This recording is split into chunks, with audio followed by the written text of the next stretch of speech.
equity framework for the STEM equity framework project.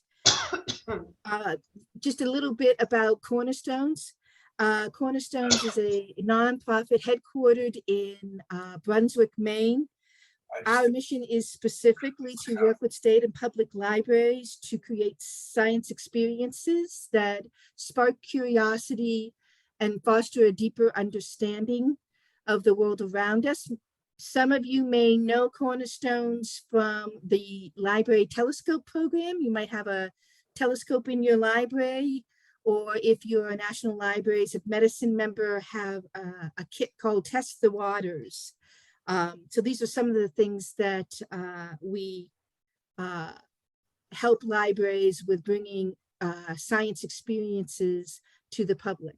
The other way we achieve our mission is through helping libraries build their capacities to increase and sustain science in their libraries year-round, and make it available and accessible to all ages.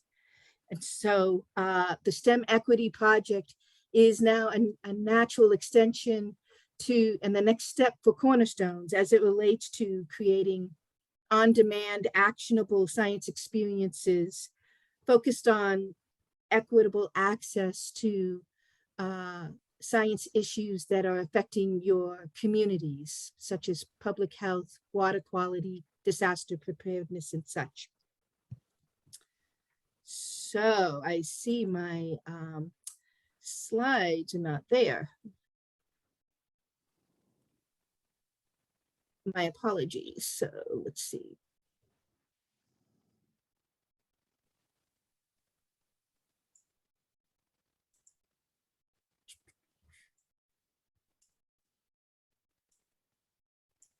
There we go.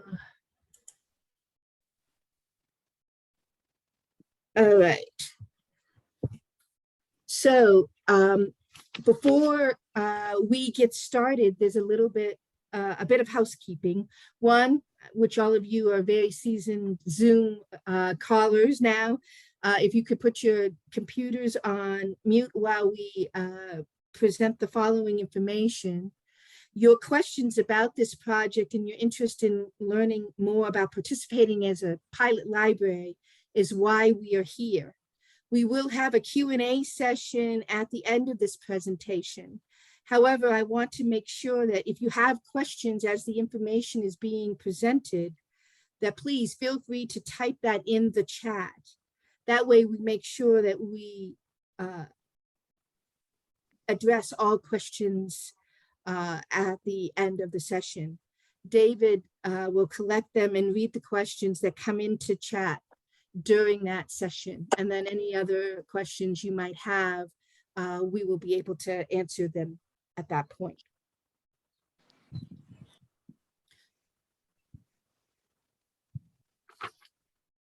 So all of the presenters here today are key partners in collaborating with us in the STEM Equity Framework project. Over the next few slides, I will provide you with an overview of the STEM Equity Framework project. Gail will provide an overview of the pilot library activities, roles, and responsibilities. Carrie Sanders from the Maryland State Library will describe the benefits for participating as a pilot library. Dina Brown from the Idaho Commission for Libraries will outline the ongoing support from both the state libraries and the project team for pilot libraries throughout the project. And finally, David Keeley, our project manager, will outline the pilot library calendar, expectations, and the application process.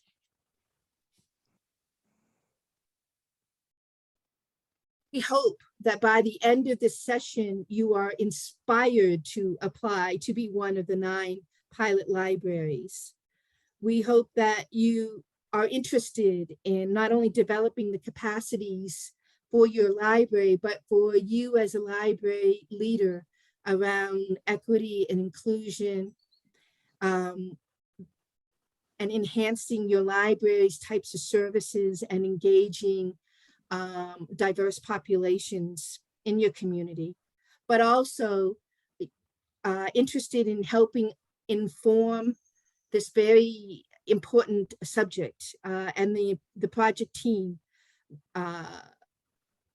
around the shared language, around understanding of best practices, strategies, and ways to appropriately and proactively address the current inequities and lack of access, particularly by vulnerable populations, to critical resources, information, and support services. I want to provide you some initial thoughts for why participating as a pilot library might be right for you, your library, and your community. Your library can broaden access to critical science-based community issues and deepen the library's capacity and engagement to serve as a community anchor by providing equitable, inclusive, culturally responsive library services and resources. We need your assistance as pilot libraries to understand that the STEM equity framework and the professional development program is applicable and appropriate for library directors just emerging in this theme, who might be directing small rural libraries, as those that are leading multiple library branches and urban libraries, and who are also already intentionally and purposefully addressing this subject area. In summary, we are seeking a diverse group of library directors willing and interested in providing the insights, the feedback, and to share your experiences through your participation. Your experiences will then be able to be shared with the larger community, library community, in hopes of inspiring them to take these next steps as well.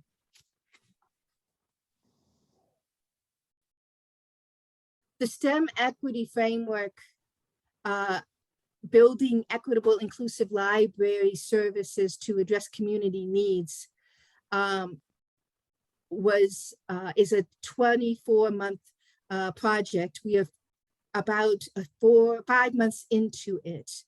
The goal is has 3 parts. One is a STEM equity framework, and that is a model and guide by which to help library directors recognize where they currently are within core areas of STEM equity, such as individual leadership principles and attitudes, your level of community engagement and building relationships with diverse groups of people, community leaders, and local government, understanding and engaging appropriately with community members, understanding their experiences of the library, why or maybe why they are not using the library, and ultimately the organizational culture of your library.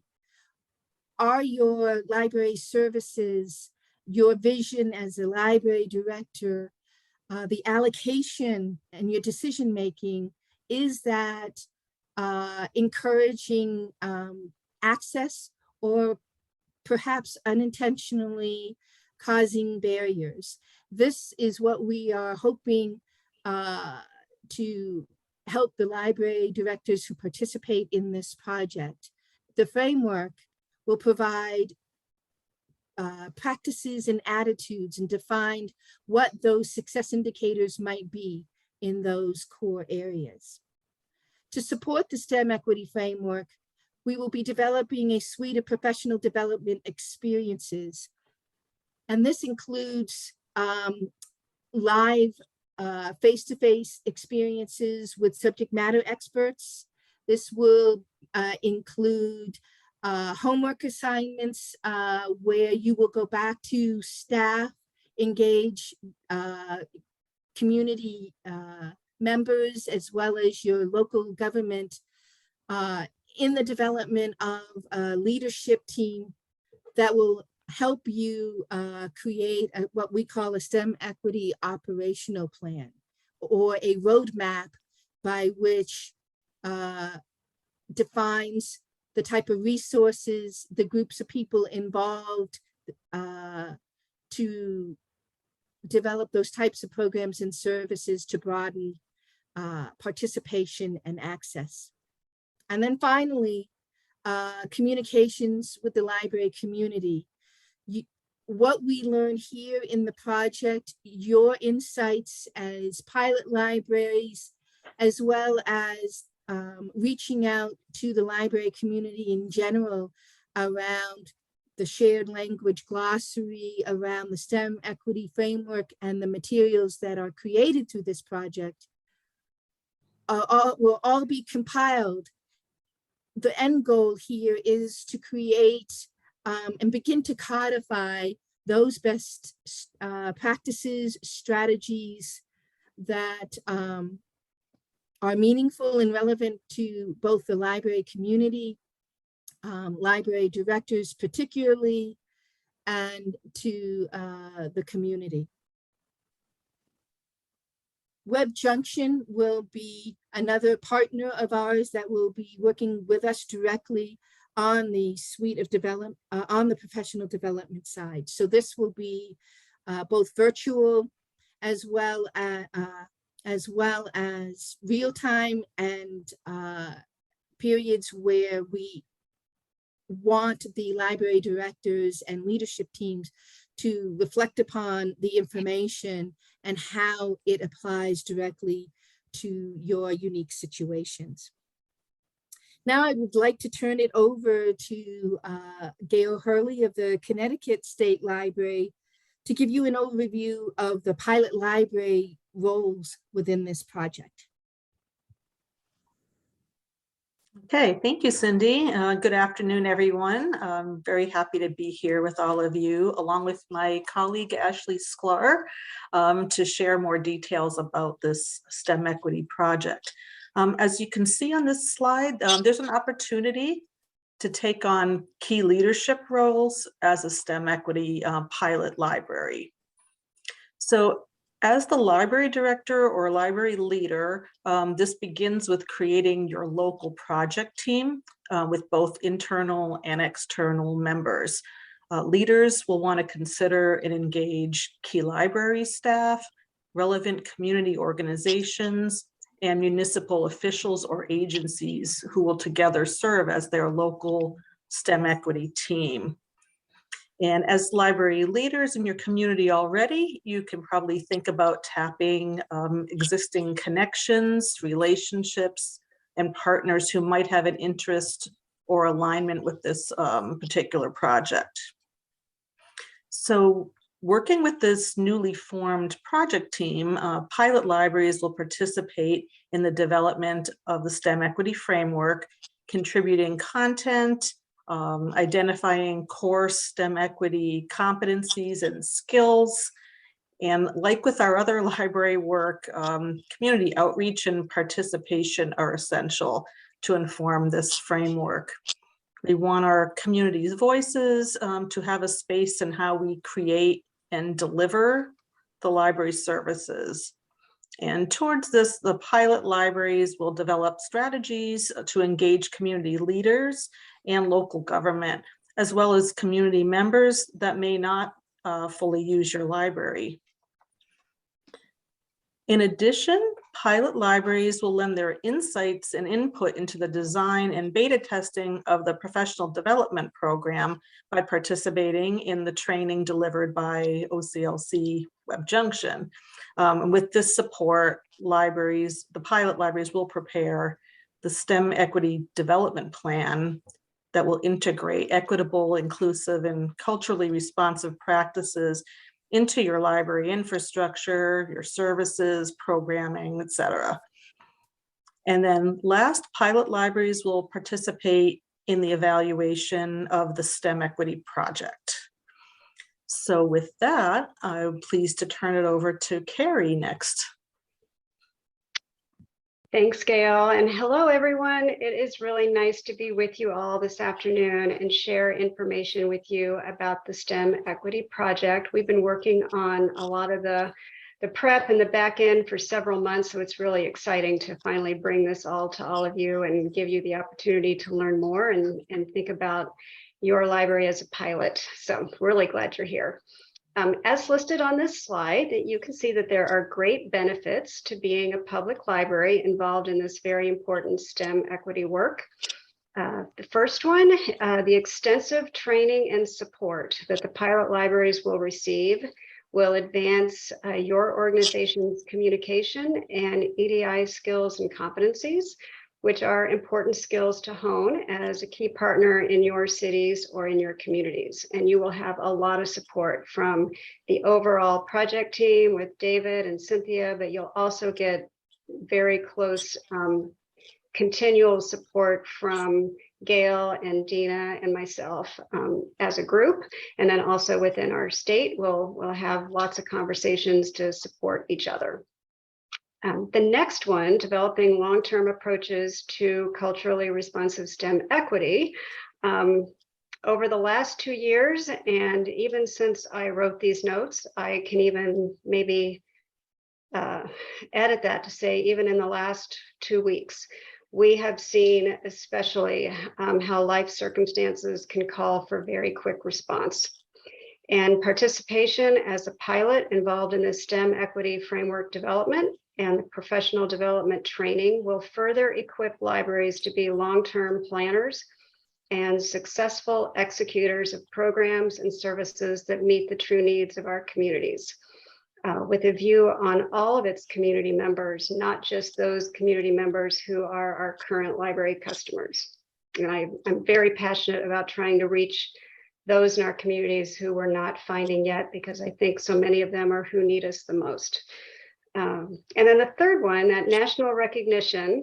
I know I think we all know that the rewards of being a leader in our communities and providing access and services to all, especially those who may not be current users and possibly need us the most, is a huge motivator for being a part of this pilot.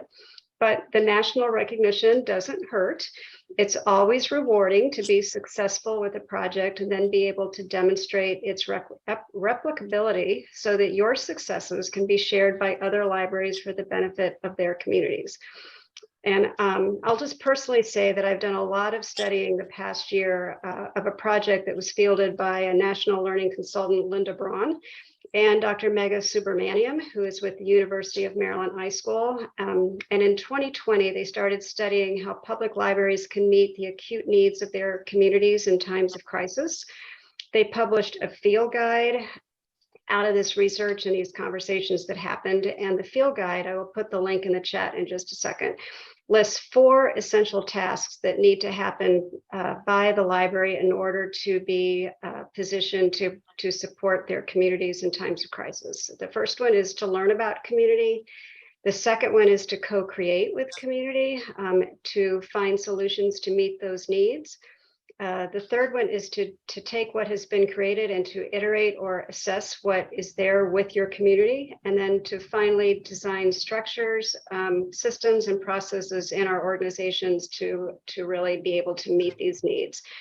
And as I think about those 4 essential tasks, and I think about the goals of this project and where it will take and place libraries who participate as pilots, I believe that the skills and competencies that they gain will position them to be highly successful in their community collaborations to meet their community's needs, whatever they might be, in days and years to come. So lots of benefits for being a part of this project. And I'm hopeful that you are interested in moving forward with us. And I am going to now turn it over to Dina.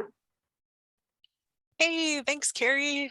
Thanks for joining us today, everyone, and taking time out of your day to learn more about this program. I know that Ismail and I at the Commission are really excited to be a part of this. I've had nothing but positive experiences working with Cornerstones of Science on this project and with the NASA My Library program. We're really excited to see how this can build on some of the programming that we have already been offering across the state. So through things like the Make It at the Library program and Summer STEM, how we can kind of extend and build on sort of this community of folks that are already doing some of this work and maybe give it a little more intentionality in how it's being done. I'm also really excited at this prospect of this being kind of a broad way of looking at STEM and really how this program focuses on that community engagement component and looking at your community and figuring out a problem or an issue that you'd like to address. So to help you do those things in your communities, we know that you're going to need some support. And that's why all of us from the State Library and from the greater team, there's a big team of folks making all this happen. So you're not doing this alone. And a good chunk of those folks are the folks from Cornerstones of Science that are going to be providing guidance. They're going to be coming up with documentation to help you be successful over the course of this grant project. And certainly getting back to you when you've got questions or concerns and need some clarification to make sure that you have the information that you need to move forward. And then Ismail and I and the other folks on the call from the other state libraries will be here as your mentors and your coaches. We want to make sure you're successful in this program. And we also want to make sure that we're getting the information that we need to make sure that the overall program is successful. So that might, that support and mentorship might look a little different in each state, depending on what we decide works best for our group of 3 libraries from each state. But it could be maybe monthly Zoom calls. It could be maybe a regular newsletter. Maybe you create some sort of chat spot where people can throw up questions. So that's something that I think can be determined as far as between the pilot libraries and what's going to work best for them. And then with that, I'm going to hand it off to Ismail to bring it on home with the last bit of information that I think everyone will be excited about. Yeah, with a very exciting point, so the $1,000. So pilot libraries will be able to apply for the $1,000 from the library support fund, and with the $1,000, it can be used throughout the time of the program just to help with any resources you'll need for the success of your projects. Some of the examples can be found on the slide, such as the offsetting staff costs if they're contract funded, cost to prepare, and many others. But just like Dina said, and how she stated previously, you will have the assistance you'll need. So if you're even having trouble figuring out your budget, you can always reach out and we'll be glad to answer, or even just direct you to someone that will be able to give you that answer. But yeah, I'll hand that over back to David after this. Terrific, thank you. Hi, I'm David Keeley with Cornerstones of Science, and you can see that while there are lots of smaller dates, there are really 3 big ones. You've seen on a previous slide that we want to have applications submitted by July 1st. And we are going to be looking over those applications and choosing the pilots to participate in mid-August. And we are anticipating that the pilot libraries would actually begin their participation in the project in September, and that it would last for about 9 months. Our expectations are that, as was already mentioned, a local STEM equity team would be created, consisting of the libraries and local organizations, municipal government representatives, perhaps individuals in your community that are not currently using the library, but that you think are representative of those that you want to include. So a team will be formed. And then, we thought it important to give you a glimpse. It's our guess that we're looking at about 10 hours a month that would be happening both along project orientation and local assessment activities. And then in February through June is when we're going to really kick off the professional development training. You see here 8 training sessions, preparing the operational plan that Cindy mentioned earlier, and contributing to project evaluation. Since this project is funded by MLS, project evaluation is extremely important to IMLS and to all of us that are participating. We have an evaluator as a part of our project team that has created the project evaluation plan. And you can see that we would be asking for your help in project evaluation. And in terms of the application process, we are about to launch a pilot library webpage, and it's going to contain a lot of information that you will need beyond the PowerPoint that you're seeing today. This PowerPoint will be posted there shortly. We have a Google form, and you can see the link here that all of you would be completing. We're hoping that it's like 10 to 15 minutes to complete the form, so it's not onerous. And as I mentioned, we're looking for forms to be returned by July 1st. And then we thought it important to give you a glimpse. Cornerstones, Connecticut, Idaho, and Maryland State Library Agency folks are going to review the applications, make some choices, and you can see some of the criteria that we're thinking about. The director's willingness and ability to participate in the project, different experiences that the libraries bring as catalysts to addressing issues in your communities, a commitment to serving the needs of all people in your community, because you can hear diversity and equity are really core principles of this project. And certainly having a working relationship with your state library agency is an asset as well.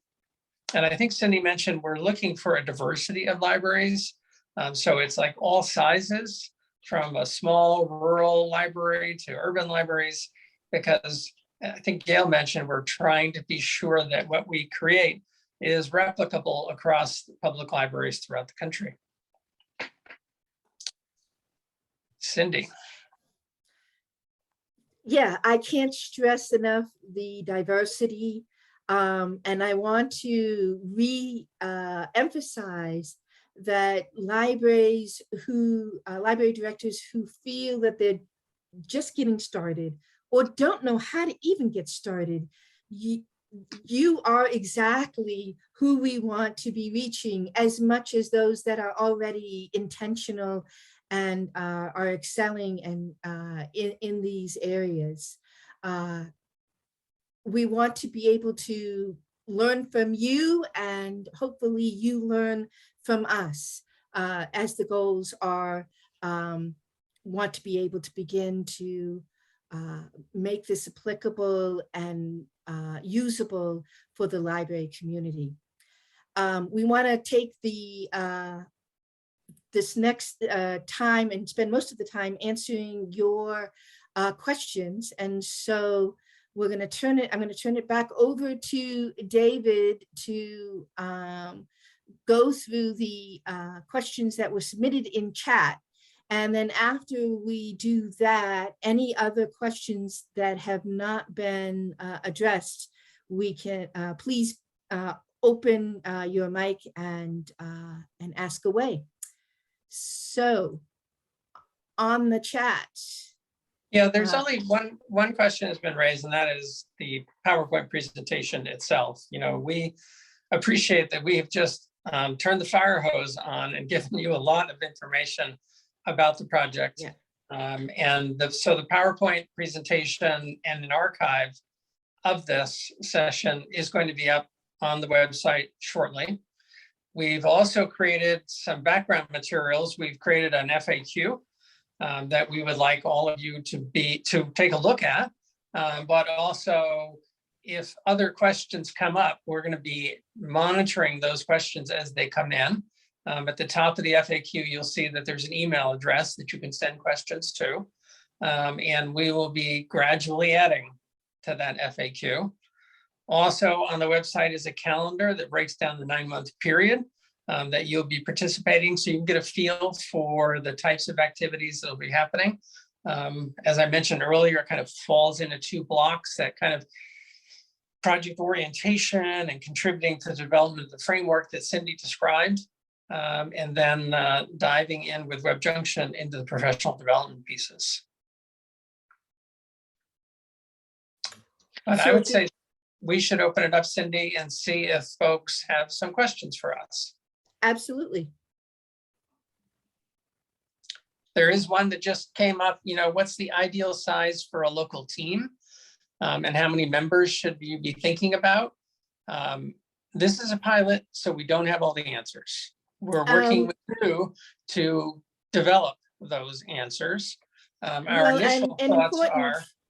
are, So let me at least give some specifics. So first of all, it's what's going to be appropriate for your size library. Some of you have lots of staff, some of you have no staff.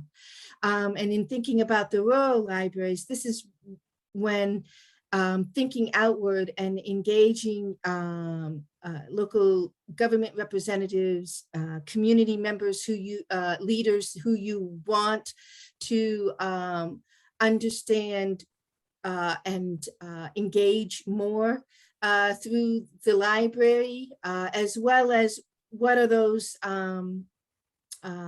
issues? Who are the leaders in the community around those science-based issues? So my guess is it's minimally going to be probably 3 to 4, and ideally slightly bigger, because I agree 100% with what Carrie said, and that you want co-development with your community members. You want to have a seat at the table with your local government above and beyond the transactional budget line item. How do you work more collaboratively around community issues? So there is lots of relationships that can be further enhanced just by having them a part of the leadership team. So minimally, I would say 3 to 4, more 5 to 6. I probably wouldn't go more than that. Then it just becomes probably a little overwhelming. and we just to be clear to everyone as well, we're not expecting anybody to create a team in the application process. It would be after the libraries are selected that we would work with you on those teams. That being said, if you are doing that, let us know, because that all goes to the interest and willingness of the library director. I can't emphasize enough that this project is focusing on library directors, as library directors hold the key decision making.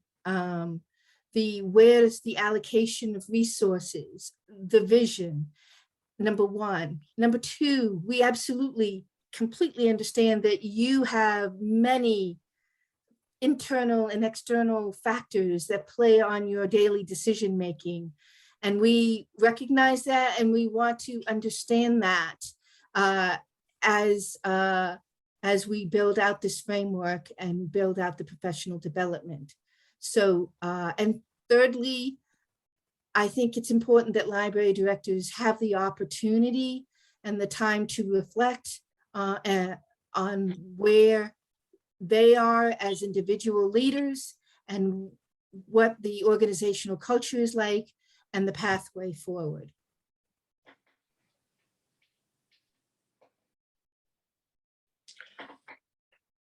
So how about questions from folks on the phone today?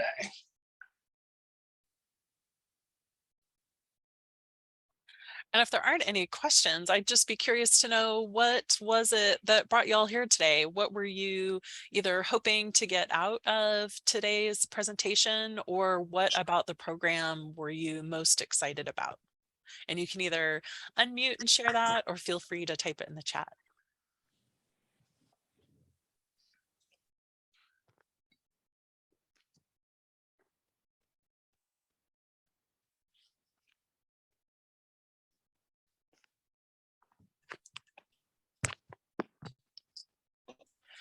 Well, you work in a library. I would certainly hope that you have a certain amount of curiosity, Alice. Great, Janet, just mostly general information gathering. Is there any other information that you would need to move forward in your decision-making process? I've been wrestling with how to put this simply in the chat format, and it's not coming out that way. But if part of this is to work with library directors and to train them on working collaboratively in partnerships and in essence, community engagement, what modality are you thinking of using for that? Because there's several organizations out there that do that type of work. Yes, there's several different types of organizations, and please, Dina, Gail, Carrie, jump in. However, there are many that can't afford those organizations, and so what are those ways, for lack of a better phrase, the DIY approach to community needs assessments, and more importantly for the library director to connect with that information and not just be reported back to that information. So part of this is about the due diligence of library directors wanting to understand more completely the community needs and goals and aspirations, as you are not necessarily going to be the ones to implement it. It all goes to your directing of the an equitable library culture, the types of conversations internally with staff and externally. And so I view this as being somewhat hands-on for the library directors for that very reason. And the materials and the professional development, therefore, will reflect that hands-on nature. Did I answer that question right? Because you... Yeah, you did. Yeah. Yes, thank you.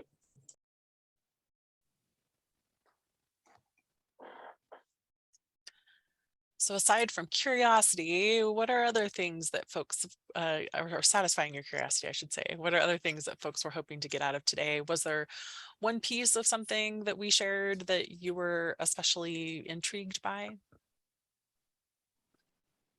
I would also add another question. In putting together such a professional development suite of experiences for library directors, are there particular themes that you would like more support on? Because this is part of this project. We see this as a collaboration with you folks to help define those core and those critical pieces of information. So are there particular areas? One recommendation was creating a module around providing library directors the ability to be comfortable with having uncomfortable conversations around individuals, organizational, racial disparities and such. So with both the community members as well as internally with staff members. So that was one that was recently presented. Are there possibly others that you might be interested in?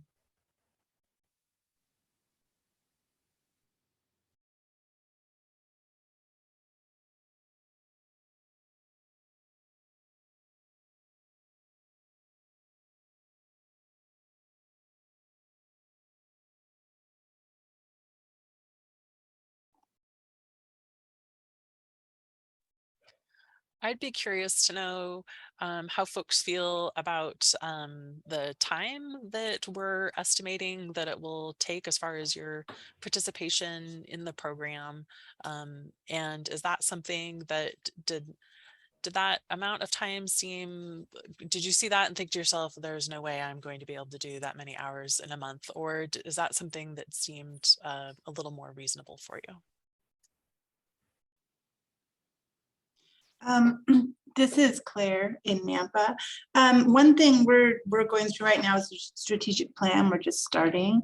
And the one caution I have is that we are, starting our strategic plan, and then this would come along as well. Although I do see that we could use some of this information and some of the people we get in contact with for our strategic plan.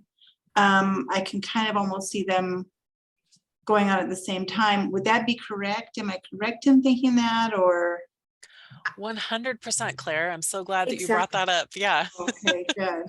Okay. There's great alignment between the two. And what would actually help in your situation by the end of this process, you will be creating an operational plan that you'll have the plan to move forward with on some of those immediate goals and objectives that you've established within the strategic planning process. So you absolutely can use this project as that opportunity to develop an immediate roadmap. Very good. Thank you. That's-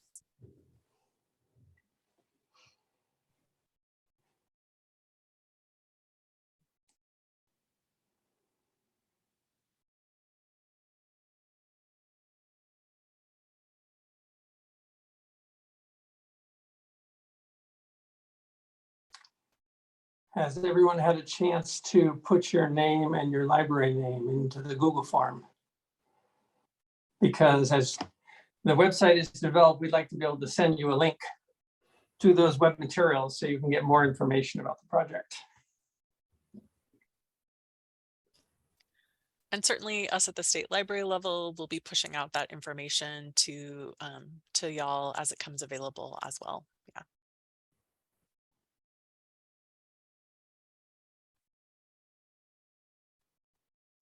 Is there anything that you learned today that you did not know prior to starting this webinar today?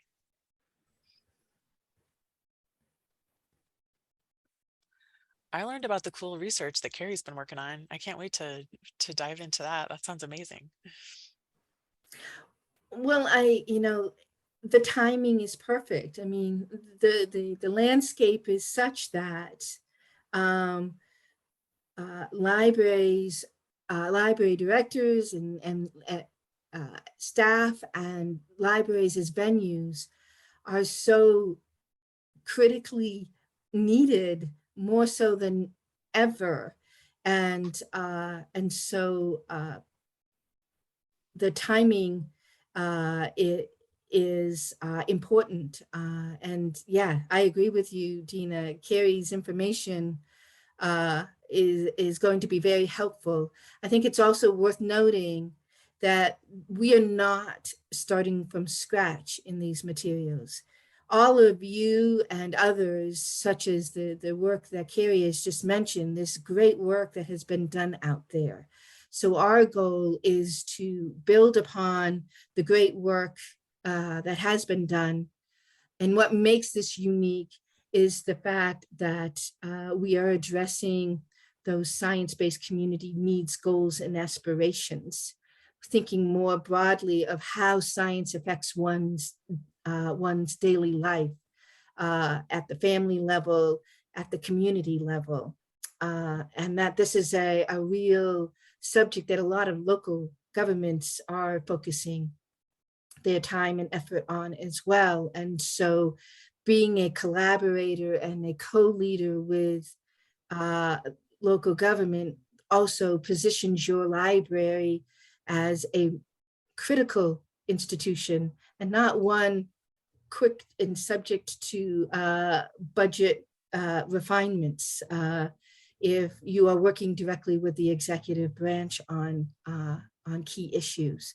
This is another attribute that motivated me for creating this this project, is what was the win-win for library directors? How do we position libraries as truly critical institutions from a local government perspective as well? And just to share in the chat, so there was a little bit of back and forth about the time commitment, and thank you, David, for clarifying a little bit that the 10 hours a month is across the whole team. Yes. And so we're hoping that that is something that won't just fall to one person to make that time commitment. So hopefully that makes that seem a little less of a barrier for participation in the program. it can't and it should not be. That's one of the things. We want to broaden the connections of the library director as much as helping to develop operational planning and roadmaps forward. It's the relationships that are going to be really important in this instance.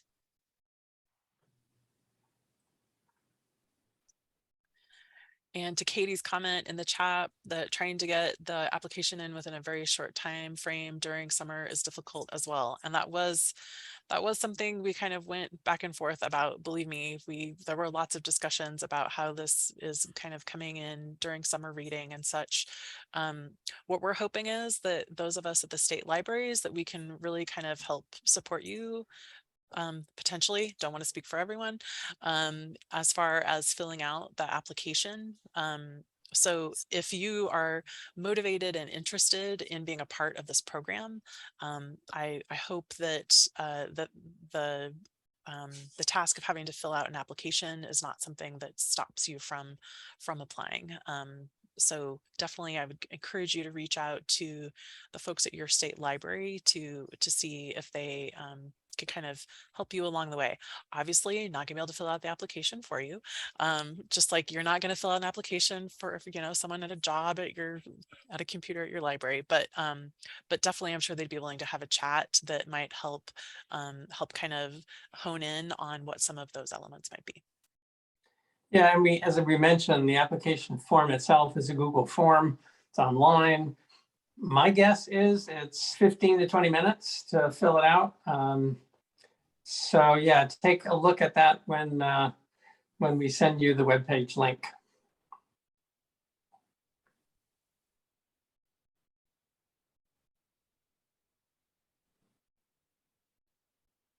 And we are holding another session just like this for folks on the 16th.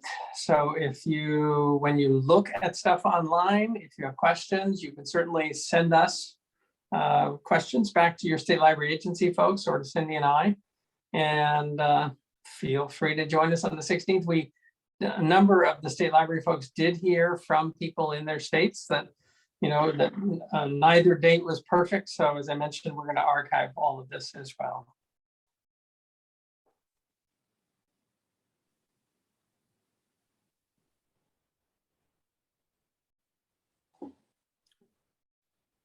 Well, if there are no other questions or comments. It looks like it does. Alice? Sorry. Yeah, it does look like Alice had one in the chat. Oh, good. Yeah, would it make sense to have other staff attend that session?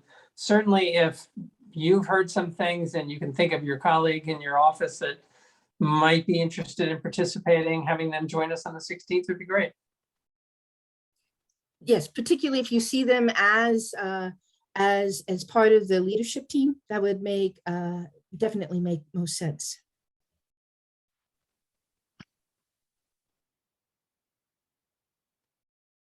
Awesome. Well, thank you all. And as I said, this will be recorded, but feel free to reach out to any of us, and because a lot of information, so it might be a couple days from now before you process all that you heard today. We are here to definitely answer your questions. And I want to thank you for all the great work you do and will continue to do. And I am glad to be a part of helping in any way possible. So thank you.